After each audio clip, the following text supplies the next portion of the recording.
Alright guys, how's it going? I'm the Crown Fiend and today we're coming right back at you guys with another video. You guys voted, you wanted to hear another Magneto part over any other videos, so that's what we're doing today. We are doing What If Deku Was the Son of Magneto, part whatever this is. I've lost count. I've been putting up so many videos that yeah.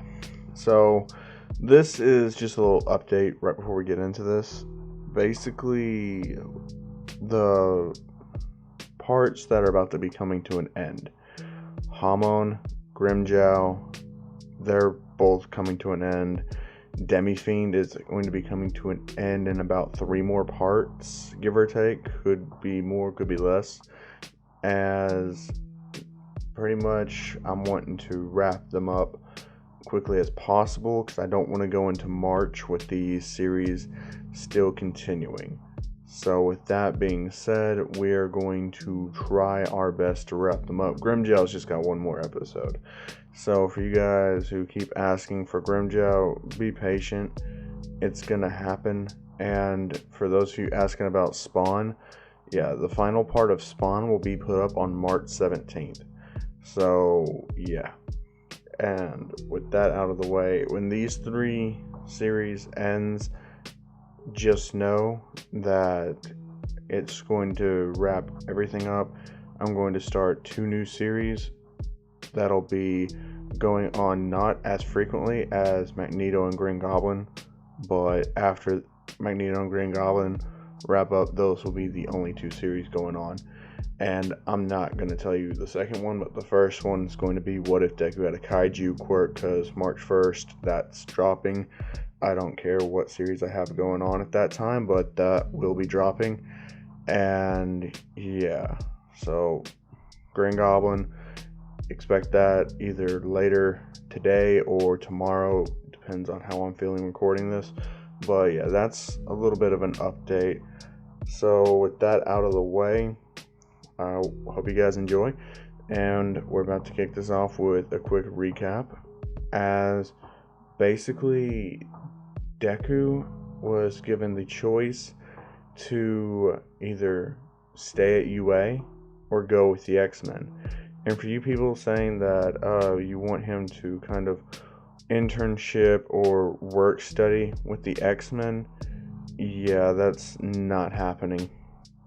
You see, the choice was either X-Men or UA. It's not gonna work around both ways. So I'm going to tie this in, but Deku, he's made his decision already. He's pretty much already thinking about what he's wanting to do, and he's wanting to stay at UA. So that was the dominant vote on Discord and on YouTube. So overall, he's staying at UA, which means once the X-Men leave this episode, they won't be back at all. So that was the choice made, and that's going to carry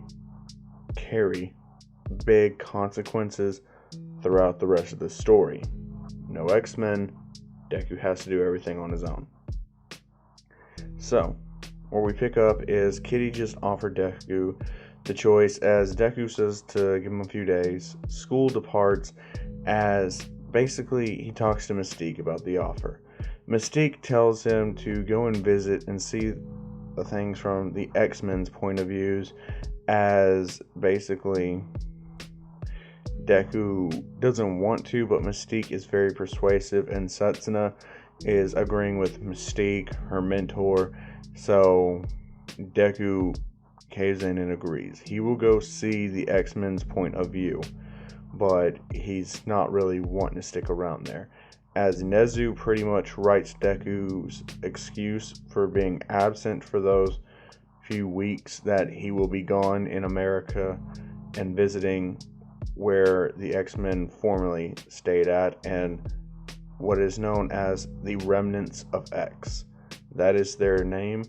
Now, since Xavier died, they don't feel comfortable calling themselves the X-Men, since X was obviously a reference or to let people know that this was Professor Xavier's X-Men.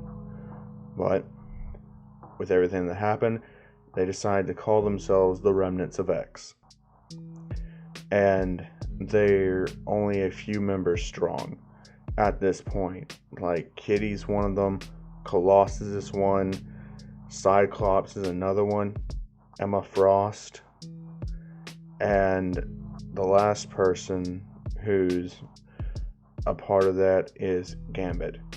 Wolverine is dead, and you'll find out how that happened later on. But basically, Deku walks up to Kitty and says that he's going to visit them for a few weeks, as Kitty puts him in the plane and they head to America.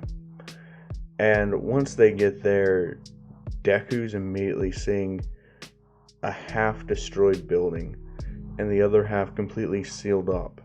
As they enter and they allow Kitty and Deku to pass in. As Deku meets the remnants that I've just listed off, as he looks around and says, "Where's everyone else?" And Emma gets inside of his head and says, "This is everyone else." As Deku would snap at her and telling her, "Don't you dare get in my head. Understand? You ask before you use your powers."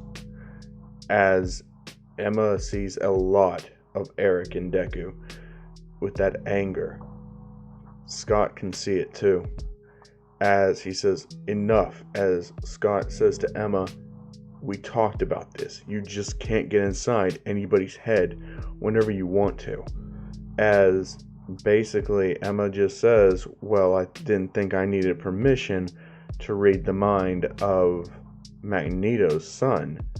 As Scott's just like, even though he's Magneto's son, we don't need to treat him like the enemy. It's obvious he's not on good terms with his father. As Deku demands an answer on how they know who he is and who his father is. Sorry for that stutter there. As basically Scott tells him, "Look, we read into you. We had Emma find you with Cerebro. With Jean and the professor dead, she's the only telepath strong enough to use Cerebro effectively." As pretty much Jean just says that she's sorry for intruding his privacy, as Deku unzips his bag and says, "It's fine, it won't happen again," as he puts on one of Magneto's old helmets, and it's the pure black one.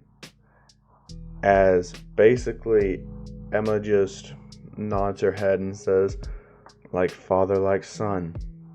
As Deku says, "There's one thing my dad always told me. Never trust a telepath, especially Emma Frost." As she would feel honored that she was even notorious enough to be mentioned by the mighty Magneto. As Deku says, "Don't flatter yourself. He just thought you were a pain in the ass." Turns out he was right. As pretty much she's just pissed off at Deku now. Like, there's already bad blood forming between Deku and the remnants of X, and Kitty's trying to break it up and tell them that's not why they brought him here. They want him to see their side of things, as they're trying to get him to join them. As Scott would agree that this isn't what they were supposed to be doing, and this isn't the proper way to get somebody to join the cause. Even though it can be a pain at times, we must learn to tolerate each other and learn to get over our grievances with each other, as well as learn not to make the same mistakes twice. And as Scott was saying all that, he was looking back and forth from Deku to Emma. As Basically, Scott already knows that in a fight against Deku, it's a 50-50 at best. Like, he has some chance of winning, but it's not very high. Especially since Deku's anger is fueling him at this point in his life. Deku's very angry. Scott knows all about Deku's past because he's watched it all unfold on TV. He's pretty much guessed that he had a falling out with Magneto. So he can tell the kid's angry. And that anger is just building and building. And it's not going away anytime soon. As basically they start going and introducing Deku to all of the previous X-Men. As Gambit finally walks in and sees Deku and says, "Well, there's a kid I never thought I'd see. Magneto had a fucking newborn kid. Well, why don't you color me impressed?" As Gambit's just drinking his life away right now. He's lost all hope of fighting back against Magneto or any type of people like that. He's just accepted what's going to happen, and he's just drinking. And pretty much they start off with Storm explaining how she died. As Storm died from Apocalypse snapping her neck. As they go down to Rogue, as pretty much Rogue was attacked by Sabretooth and her throat was ripped out. They get to Nightcrawler, as basically with Nightcrawler it was not very fun, as Jean literally ripped him apart molecule by molecule until there was nothing left of him. As Deku hears all that, he understands now why Mystique said he didn't go in a very happy way. As they continue on, they finally get to Logan. As they say he probably had one of the most painful deaths. As Deku asked what happened to him. As they say, it happened when Magneto ripped the adamantium from his skeleton. And just so people know, that has stated too, if Jean hadn't been there helping Wolverine with her abilities, he would have died. And since there was no Jean at that point when Magneto did that, Logan died because of it. So, yeah. Before I get any hate comments down there, but no. Wolverine's dead. Magneto literally tore his adamantium clean out of him, causing him to die a slowly and excruciating death. As they get on there and they see Professor X's monument, Deku says, "So that's him. The famous Professor X, Charles Xavier." As he looks at him and says, "So, is it true he fought my dad, even with his spinal cancer?" And they say no. That's not true. A lot of people think that Charles stood up to Magneto. As Scott says, that was a lie that he spread around to villainize Magneto even more. Truth of the matter is, this is how the war between the X-Men and the Brotherhood came to be. Charles was on his deathbed. All Magneto wanted to do was come in there and see his friend off. Charles had been paralyzed for decades at that point, and he had developed spinal cancer. There was no one willing to treat him. I was angry. It felt like I was losing a father. And I took it out on Magneto. Because it's because of him and his hatred towards humans that when the superhuman population started formulating in my early teens, well, I just couldn't stand there and watch people who were gaining their powers becoming like us. They were pretty much like us. As Deku says, one gene difference. Just because they have powers like us doesn't make them the same as us. After all, their powers have downsides. Ours don't really. As basically, Scott agrees with him and says that's true.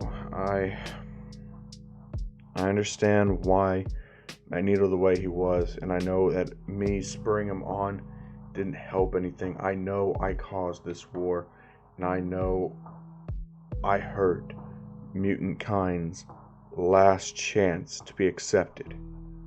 That's on me for starting the war with Magneto. A lot of innocent people got rounded up into that conflict and were killed. Just after Professor died, I couldn't just let Magneto be the one to live. I always thought it would be Professor X that outlived Magneto. Truth is, Magneto still outlives him to this day. I failed, and it cost the lives of most of my teammates. It wasn't pretty. So many huge conflicts done and over with, and Magneto always walks out of them unscathed. And I'm gonna be honest with you, kid. I only want you here so that you can kill your father. And that's it. I have no other reason. And when Deku hears that, rage overfills him as he's slowly ripping the metal out of the foundation, out from the danger room. He's ripping it all out as Scott feels the ground shaking as Emma tries to go to her diamond mode, and when she charges at Deku, well, he controls all minerals. Diamond is a mineral. He basically stops her. Controlling the diamond that she is now in, or become, basically, she's at his mercy, as he causes her to get on her knees and is pushing her spine so far back that Deku accidentally snaps her spine, killing her. As Scott immediately blasts Deku with everything he has basically, Deku just gets right back up from that blast and says, "You're gonna wish you didn't do that." As Deku says he was defending himself. As Kitty can see this, and even Gambit knows that now's not the time to be drinking. As Gambit tackles Scott and tells him to get a grip. Man, you can't just be acting like everyone's the enemy. What the hell's going through your head talking about that way to a kid, man? As Scott blasts Gambit right in the face, killing him. And that's when Deku just lifts up the plane, as he's getting ready to just end all of them right then and there. He doesn't care anymore. He doesn't care about fighting for mutant causes or any of that shit anymore. He doesn't care if he's ever accepted. He just wants things to be normal. He just wants people to leave him alone, as he's not wanting to really kill anybody, but at the same time, it's clear that Scott wants him dead. And Deku's actually starting to think that maybe Magneto's right, but maybe he's not going far enough. As that's when Kitty just hugs Deku and says, "It's okay. You're not wrong to be mad, and we know you were just defending yourself." Because truth is, Scott's been on this deluded trip of grandeur time after time, and I thought if I brought you here, maybe you could convince Scott to give this up. But I was wrong. As Deku's calming down and he realizes he did kill somebody here today. And he almost took it too far. Mystique would have killed him for sure if he would have crossed that line. If he would have admitted to himself that Magneto was right. If he would have gone even further than Magneto. What kind of future would he be bringing into this world? And Deku just tells her, I don't care about your war. I don't care about any type of mutant bullshit anymore. I don't care about quirked people. I don't care about mutants. I don't care about society. I just want to be left alone. I'm going back home. As basically Kitty tells him, just stay here for a few more weeks and rest. It's not going to do you any good to go home and go to school, be around people with your thoughts being so emotionally bouncing around. It's just not a good look, and to be honest, you kind of need to just relax. As Deku says, fine. As Scott, he's coming to the realization that he just killed Gambit. As he's starting to lose his grip, as Scott, he's been slowly falling into insanity time after time, as basically they contain him and lock him up, and they're not letting him back out. As they lock Scott in there, they know they just sentence him to death. No food, no water, no way out. Permanently blinding him to where he can't use his powers. Yeah, they just sentenced Cyclops to death. And with that, the remnants of X decide to disperse. They give up. There's no fight left in them. There's no hope left inside any of them. As they walk and go their separate ways, Deku decides that he's going to stick around and find out everything he can about Magneto. As he's looking through, reading everything about his father's past that he never told him, learning everything, how he tore Apocalypse in half by concentrating, how he used to fight with the so-called Avengers, how he fought tooth and nail in every battle he was ever in, how he uses his powers, his tactics, everything. He's studying up on it all, and Deku's actually starting to get used to mineral manipulation. He was only able to use it because of the shot of adrenaline that his rage gave him in the fight, skirmish with Emma. As pretty much Deku's just concentrating. He's trying his very best. And with his time being up, he heads back to Japan.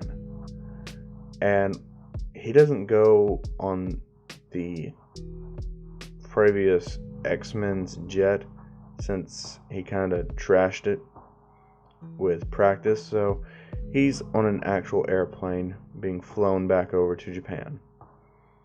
And during that time, the whole hero versus villains incident, that all happened. USJ's happened.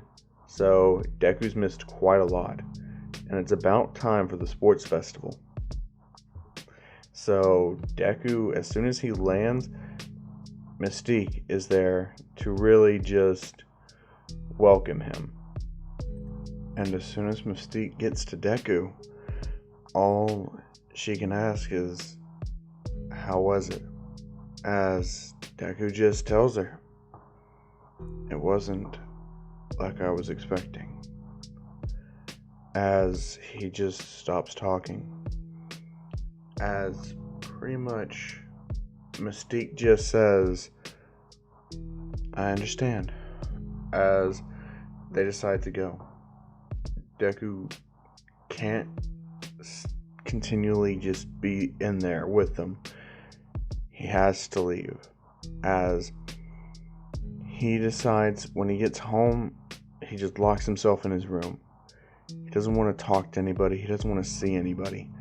As pretty much Mystique says that, your classmates almost died while you were away. As Deku's just listening through the door, as Mystique says there was a villain attack. This time, there were quite a few injuries among your class. They had some mutants in there with them. If you were there, I'm pretty sure you could have stopped a lot of it, but Bacago's in the hospital. Setsuna, she's terrified. She hasn't come out of her house in days. The world's getting worse and worse. But that doesn't mean that it can't be saved. I know what happened in America. I know you killed someone. And trust me, it's a scary feeling having control over life and death like that. Being so powerful, yet so helpless. Not being able to know what's the right choice to make. You don't even have a full second to process it. It has to be instantaneous. The decision to kill someone or let them kill you, it's a survival instinct. That is what came over you. It wasn't the adrenaline, it was your instinct to survive. That is why you killed her, because you know that you still have work to do that has not been completed. You know your life has meaning and it has value. And I just want to let you know, no one blames you for not being there. But now they all know just how strong you are, how much of a valuable ally you are to them. And trust me, things are going to happen. You're going to go through a lot of hardships, a lot of pain. But this is the reality we live in. And that's when Deku opens his door and says one question to Mystique. What is reality? As Mystique is taken aback by that. As Deku says, no, be honest here. What is reality? What is real and what is fiction? What determines which is either of those two things? Is it the foundation that they are built upon? Is it the instrument that we perceive? Are we limiting ourselves to believing things are that of fiction, yet are actually the reality of it all? And is our reality simply just a work of fiction that we are being forced to carry out? Are we trapped here by our own self-consciousness, or is there a greater meaning and existence for us out there? What is reality? What is real? What purpose does any of this serve? What purpose do we serve? What is my purpose for living?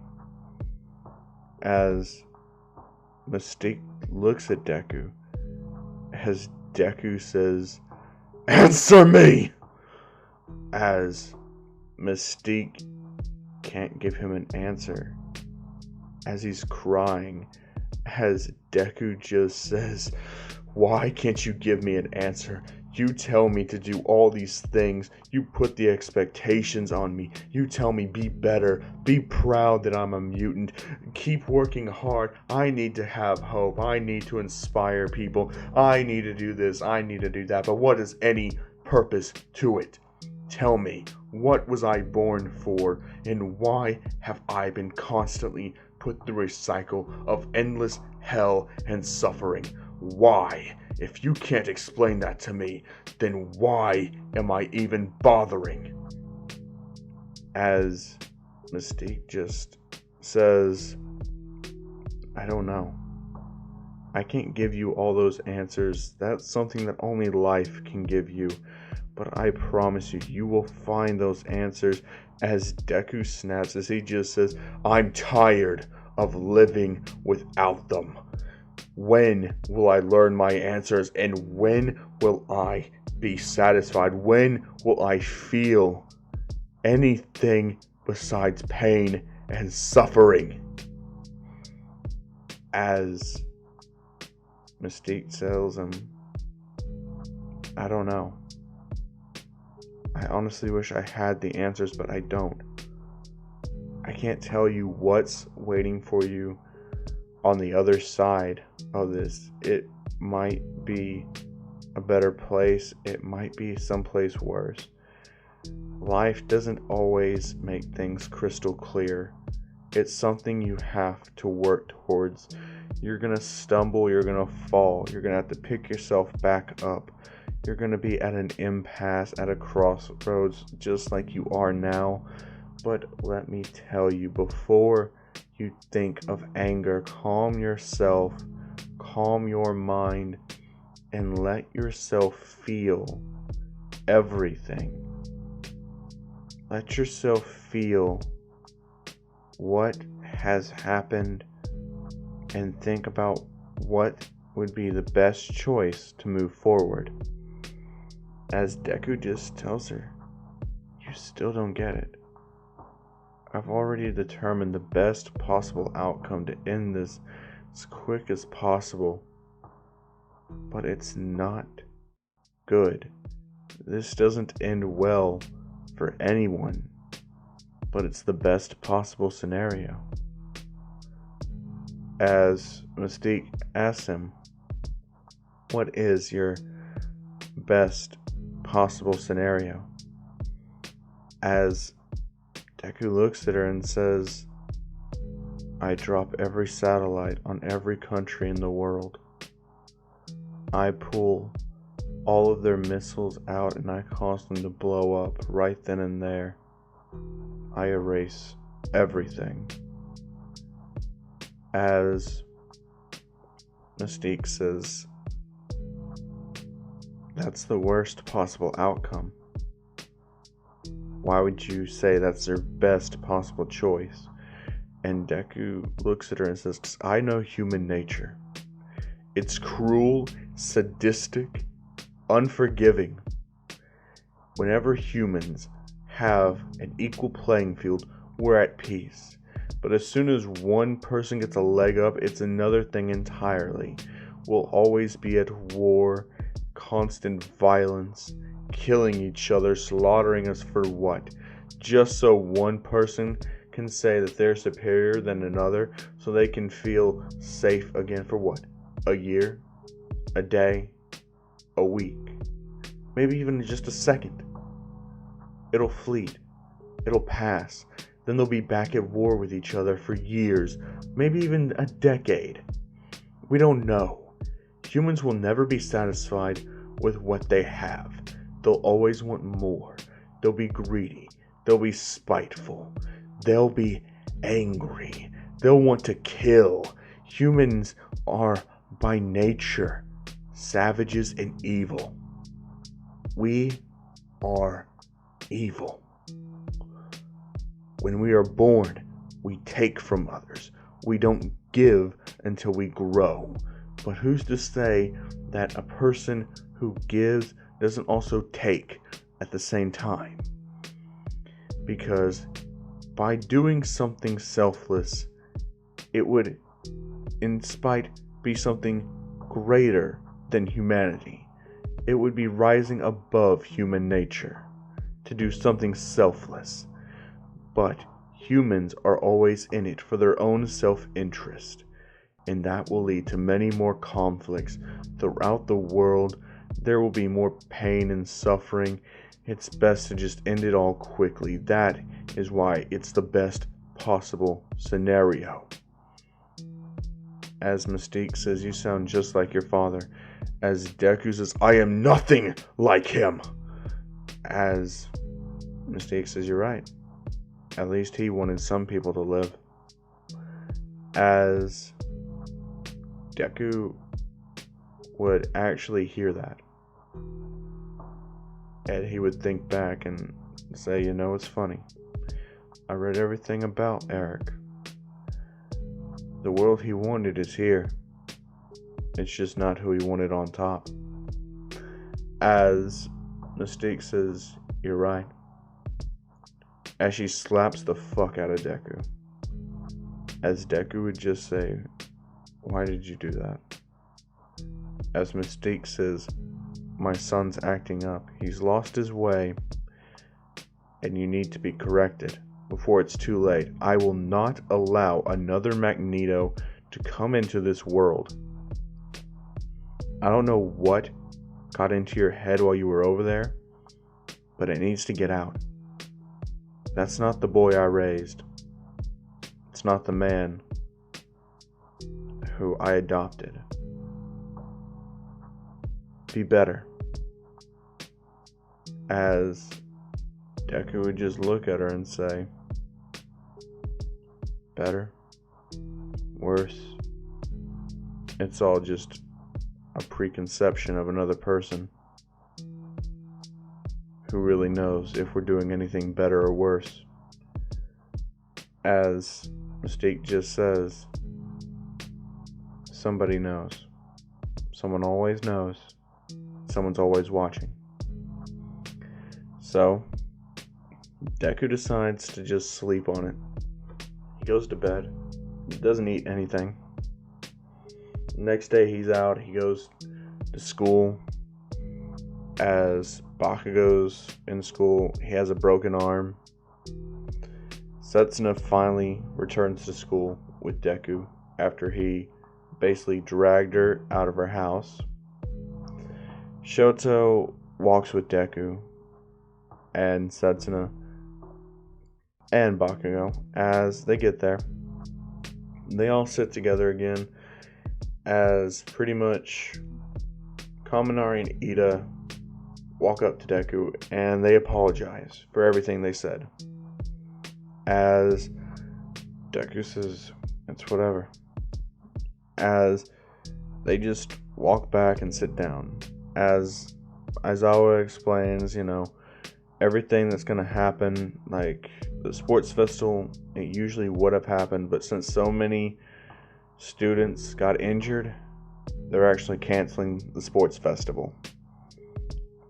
As basically everyone is just kind of sad about that. But Aizawa says there's a different festival that'll be held instead. It won't be something broadcast all across Japan or anything like that. It'll just be strictly for heroes to view what you got. It's basically like a sports festival, but without all the publicity. And it'll be held in a matter of 5 months. It'll give those of you injured ample time to heal and train and to show everybody what you got. As everyone's pretty much excited for that. As the months pass, as Deku gets basically everything that Deku could do now, it's just bumped up by a huge margin. As Setsuna is really just still trying to comprehend what Deku's ideals are, but she's always debating him on it and trying to convince him that there is good in the world, as Bacago and Shoto would also be trying to convince Deku of the good, but Shoto can't full-heartedly do that. So halfway through their training months, Deku and Shoto decide to have a bro day. A day that they come clean with each other about everything. As Shoto tells Deku about how he got the scar, everything about him. What his childhood was like after he left, after the incident. All of the suffering he's gone through, but how he's slowly getting back and seeing the pain that Deku's going through, and hearing everything that Deku did go through. It's opened his eyes that he could have had it way worse. As Deku says, yeah. And Shoto tells Deku, there's still hope. Even if you can't always see it. Even if it's not the easiest path to take. Hope is always there. It's up to the individual to bring it into the world. You claim about how humans are evil and savage, but also know humans are capable of great good. Humans are capable of being selfless. People are good. Don't ever forget that. Sure, you have your mix of good and bad, but that's what balances the world out. If you just had a world of good, it would be boring. And if you just had a world of bad, it'd be absolute chaos. The world needs balance to keep things interesting. As Shoto would actually uses fire and ice quirks to demonstrate this to Deku. As Deku would say, you're using your flames. As Shoto would say, yeah, it's actually helping me deal with a lot of things. I'm able to concentrate. I'm able to think about all the things that's happened in the past, but at the end of the day, it's still my power. It's still me. There's nothing I can do that who my father is, and seeing you still using your powers despite knowing who your father is, well, I figure I can use the same powers that my father gave me. As Deku and Shoto would hug, as they would honestly feel very confident with each other, and their bond would be stronger than ever. As Deku would take more time to spend with Setsuna, kind of catching her up on things, making sure that she regains her confidence enough to step out into the world of heroes and to make something of herself, because Setsuna is very timid, and All Might, yeah, he's not a mutant, but he does have a quirk in this, and the quirk I'm actually giving All Might is that he already had a strength enhancing quirk, but inheriting All for One just buffed it up to unimaginable levels of power.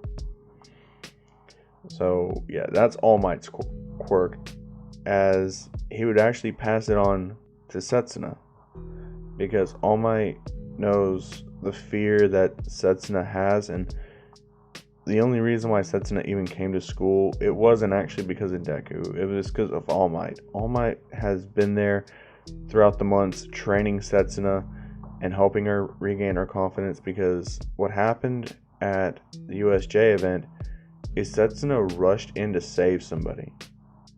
And that's what really made All Might hone in on Setsuna as his successor. So Setsuna does have one for all.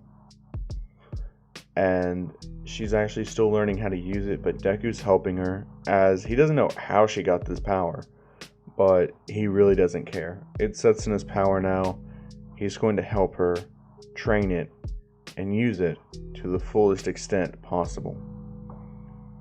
As time keeps passing by, Deku would actually feel very comfortable and not any type of rushed in any way, shape, or form, as he would understand that he was emotional. He wasn't able to think straight.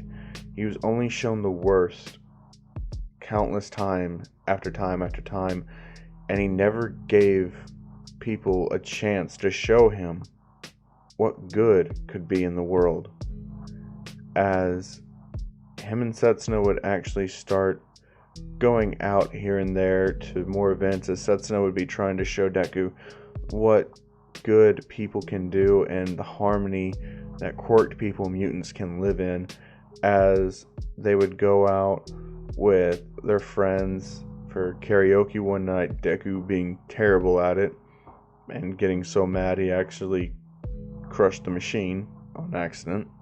Mystique really let him have it after that one, since she had to pay out of pocket to fix the machine.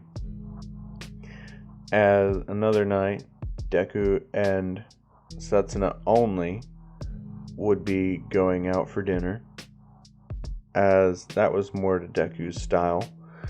As another night, they would go and watch fireworks here and there, so they would slowly start to be dating, as Deku would see what he missed. He would start having an actual life, not just always in a constant state of combat, but he would actually learn to appreciate things and to hold things precious to himself again, as he would start to develop feelings for Setsuna.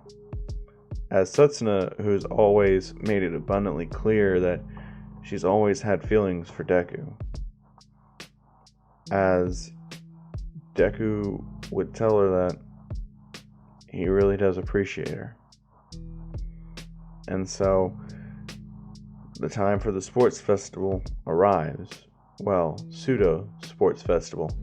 They call this new deal the Hero Participation Exam, which basically means that the heroes are there, the top ranked heroes.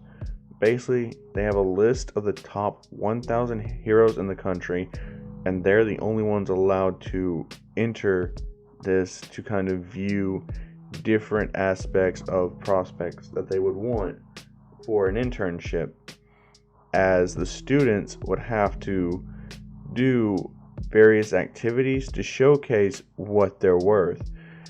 And some of them already have hero internships, like already dead set on them and looking for promising prospects to just hone in on even more. Like Setsuna, she's already pretty much set up with an internship off bat because of All Might, but she still has to prove herself. So the first event isn't actually a race, no, because the support class, they're not there. General Studies isn't there, which means no Shinzo. It's literally only Hero Course students. So what event they're actually going to have is a quirk showcase, which is showcasing their quirk's capabilities and how strong they could actually be. But for Deku, he's showing off his mutant abilities, how strong they are, how vastly they can affect things, and how practical it can be in the field. As Deku's actually taken aback by this, seeing as how it's only Hero Course students and nobody else. As they would be like, well, yeah, but don't let that bother you. So the deal is that Deku would be the first one up, since he's the one that people have seen the least of. All they've seen is him just crushing a 0-pointer. While impressive in its own right, and shows a large degree of focus and control, it doesn't really showcase everything Deku can do. So what do? Is they've built a specialized robot for Deku to fight, and they call it the -1, as it takes 2 0-pointers height, combines it together, but takes, its actual form and structure as a sentinel. So it is still a 0-pointer by, build and all capabilities, but its only form that looks like is a sentinel. So it is not a sentinel in its entirety. That's just the form they fitted to have the design be based off of. And immediately, Deku realizes what they're trying to go for here. They're trying to go for a robot design like things that's killed hundreds of mutants.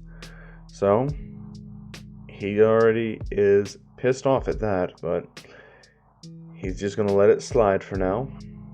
He still remembers all the good things that's happened, but he's starting to see the bad again. And Deku just uses his powers as he lifts the sentinel-shaped zero-pointer up, and he's slowly forcing it to compress in itself. As people are like, oh, is all he can do just compress metal? And Deku hears that. So what's he do? He stops it, as he spreads all of its parts out into tiny pieces, as he commands them to fall towards the audience, as he stops it right before it hits anybody. As all the pro heroes open their eyes and look, as they see metal objects pointed not even 1 centimeter from their faces. As Deku just says, this is not even a tiny fraction of my capabilities. As he pulls all of the pieces of metal in to a solid ball and leaves it there in the middle of the stadium. As all of the pro heroes look around, and they would say the kid's amazing. He's got absolute full control over his powers, and he has so many range of motions. He can't just condense it. He can also scatter the different parts around, shoot them as projectiles, and stop them when he wants to. As everyone is just applauding Deku, he literally just feels nothing towards them. As Setsuna hugs him and says, don't worry, like, just remember what you've been shown. As Deku says, yeah. As Bacago and Todoroki put their hands on his shoulders and say, you got this, man. As Deku just smiles right back at them. So basically, Deku just watches as everybody else goes and showcases their abilities, as Todoroki has seen as a prodigy, Bakugo shown to have great untapped potential, and then it's Setsuna's turn. As Setsuna just does her absolute best to impress a lot of people, as they have several robots, and she smashes each and every one of them. But she doesn't really have that whole break her own bones thing, since she's holding way back more than she actually needs to. But with her martial arts training from Mystique, it more than makes up for the difference. As everyone's impressed with her, as they're just super shocked that this girl who didn't even use a quirk at the entrance exam, whose quirk is now showing it's got amazing potential. All she needs is a little bit more refined around the edges, a boost in confidence, and she'll be a force to be reckoned with. As pretty much All Might is just super impressed with how far Setsuna's come, as Mystique is there as well, as she is just so impressed. Being part of the government does allow her special privileges, so she is allowed to come and see this examination of people's quirks and mutant abilities. As for everything else that happens, all of Class 1B goes and showcases all their powers and abilities, as pretty much the top favored ones to be given more licensing is 1, Deku, 2, Todoroki, 3, Bakugo, 4, Tokiyami, and number 5 would not be Setsuna, but would instead be Kirishima, showcasing that he has, in fact, unlocked his Unbreakable mode a lot earlier than a canon from intensive training with Bakugo and Shoto, because Shoto and Bakugo spent a lot of time together After all, Deku and Setsuna were spending a lot of time together. So, Bakugo and Todoroki were fighting with each other, and Kirishima joined later on, having built a somewhat friendly basis with Bakugo, as Bakugo would introduce him to Todoroki. So, after all that said and done, the next class battles would happen. So, basically, what's happening is a last man standing wins for their entire class, where it's a battle royale, class v class. No holds barred, almost anything goes. And pretty much, it's a very interesting battle, but since the arena and stadium itself is metal, and a lot of the people, like Tetsu turns his skin to metal, Deku can really just use Tetsu as a human just bat, as he just knocks everybody out of the arena besides himself and his classmates with Tetsu.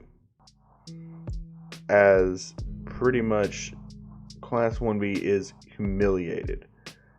And well, Deku just says, what's next? So next up are individual battles. So the first matchup for the Class 1A individual battles would actually be Jiro versus Mina.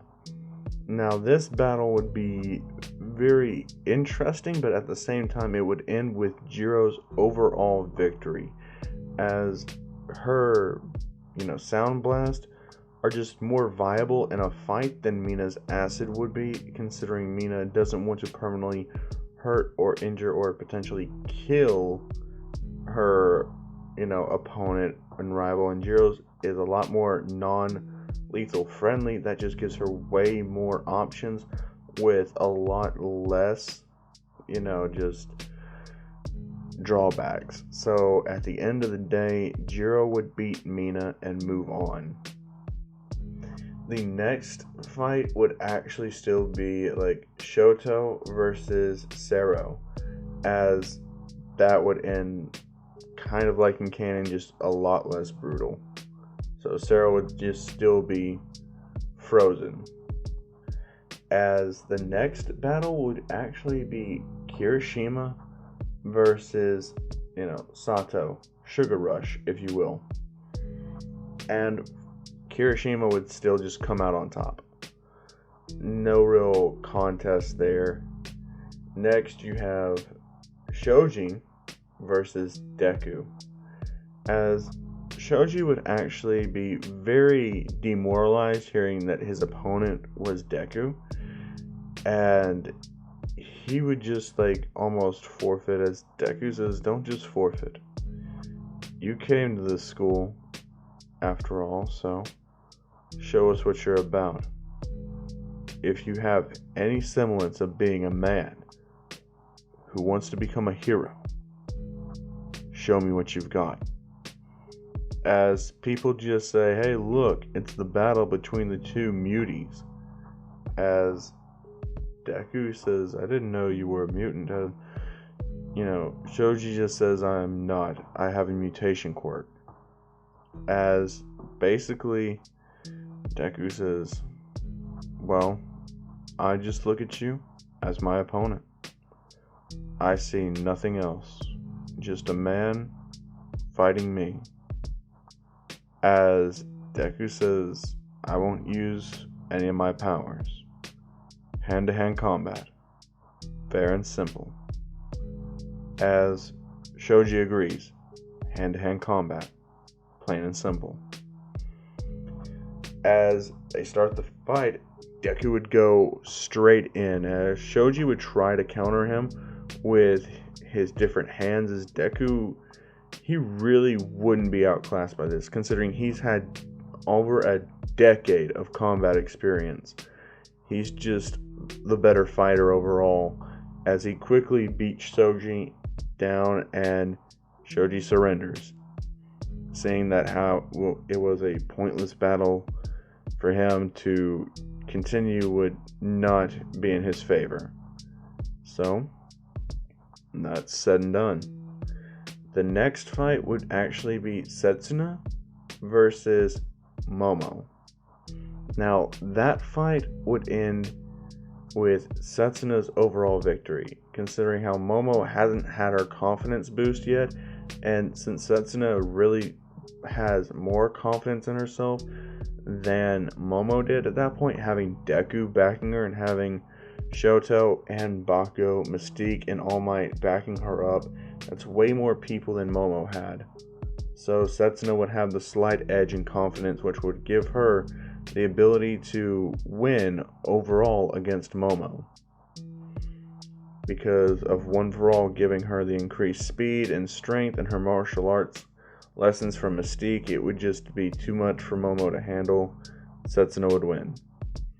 Now, out of Toru versus Uraraka, the next match, it would be a easy win for Uraraka, since Toru is not allowed to just strip down and be completely invisible.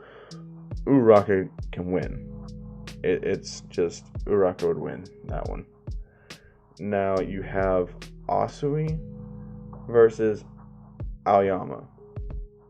Osuy wins, since Aoyama just has that laser, and since he doesn't have his actual hero costume to actually help him out, Osuy just wins.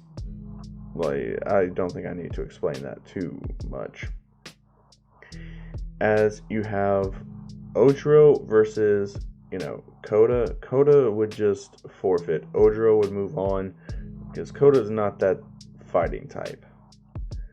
And now you have Kaminari versus Tokiyami. And for that one, I would actually say Kaminari would beat Tokiyami, because of his electrical discharge ability, and he's had several months to train it with several other people in his class and with teachers to help him overcome his weaknesses. He would be way better off and would have way more durability with his quirk than in canon at that point, which means Tokiyami would just be at too big of a disadvantage in either long range or close range. It really would not help him out in the slightest against Kaminari. And for that, pretty much one fight left. Bacago versus Ida. Now, Ida and Bacago would have kind of this bitterness towards each other, since, Ida was responsible for really just a lot of the shit that happened with Deku seeing people in a very bad light and all of that. So Bacago holds Ida personally responsible, since Ida was the first one to really make that mutant comment towards Deku. As for that, Ida's not getting any mercy. He would try his best to outrun Bacago and catch him off guard, but Bakugo's just too well trained. He's been training with Todoroki, Deku, Mystique, and Setsuna, so there's no real way for Ida to combat a more on-guard, powered-up Bacago. As Ida would lose, but he would lose badly, as he would have, some fractured bones and burn marks from Bakugo's explosions. As pretty much the next matches would commence, but if anybody wanted to bow out, they could. And the people that actually do decide to bow out would actually be, Bakugo stays in, Deku stays in. Setsuna would actually bow out, as would Uraraka. Osuy would as well. Same with Kaminari, since he's close to being brain dead at that point. As Ojiro, he really was not going to want to test his luck too much. So basically, the only people that would be staying in is Bacago, Deku, Todoroki, Jiro, and Kirishima. So,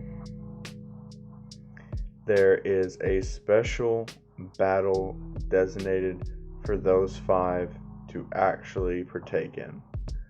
And that battle would be a fatal 5-way battle royale. And how this would actually happen is once Jiro sees her opponents, like, she's pretty much demoralized, but she's still wanting to give it everything she's got.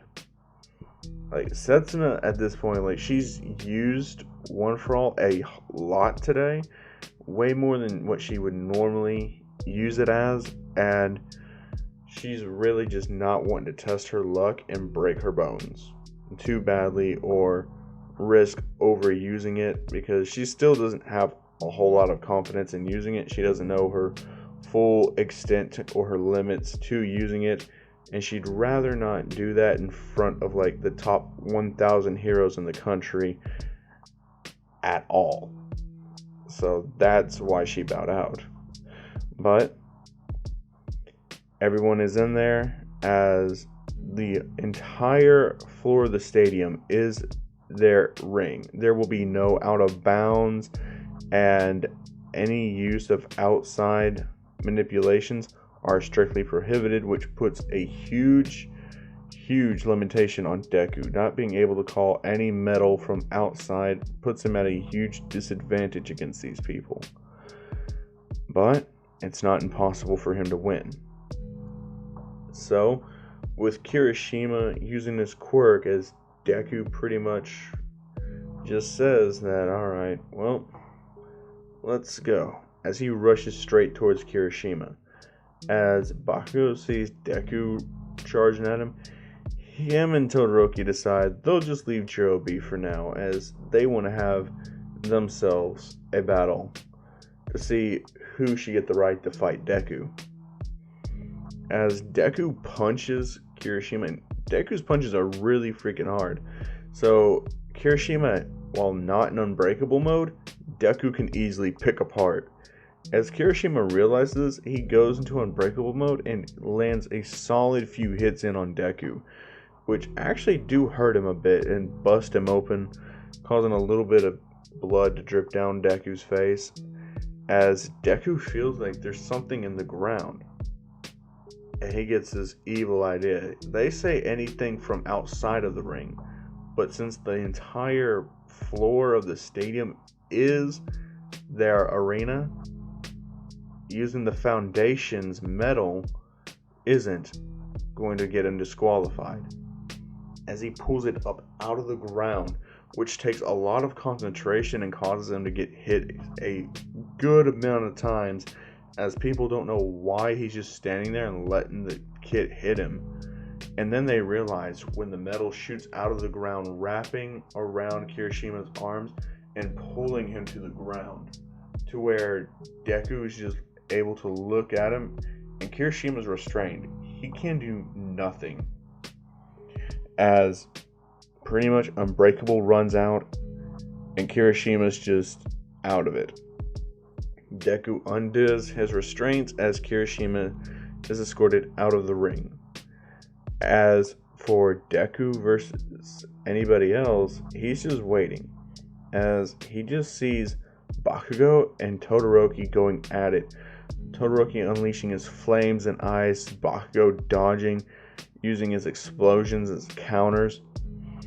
And it's a close fight, a very close fight, but because of Shoto's ability to just overwhelm people with both fire and ice, and he's already a way better fighter than in canon, and since he's not holding back, Bacago loses.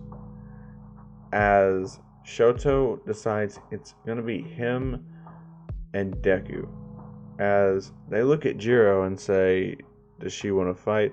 As Jiro blasts Deku with a sound blast, as Deku's just like, guess that's a yes. As basically Todoroki flash freezes Jiro and says, alright, as they're both pretty exhausted from this. As you know, Todoroki, he is bleeding a bit too because Bakugo got in some really good shots.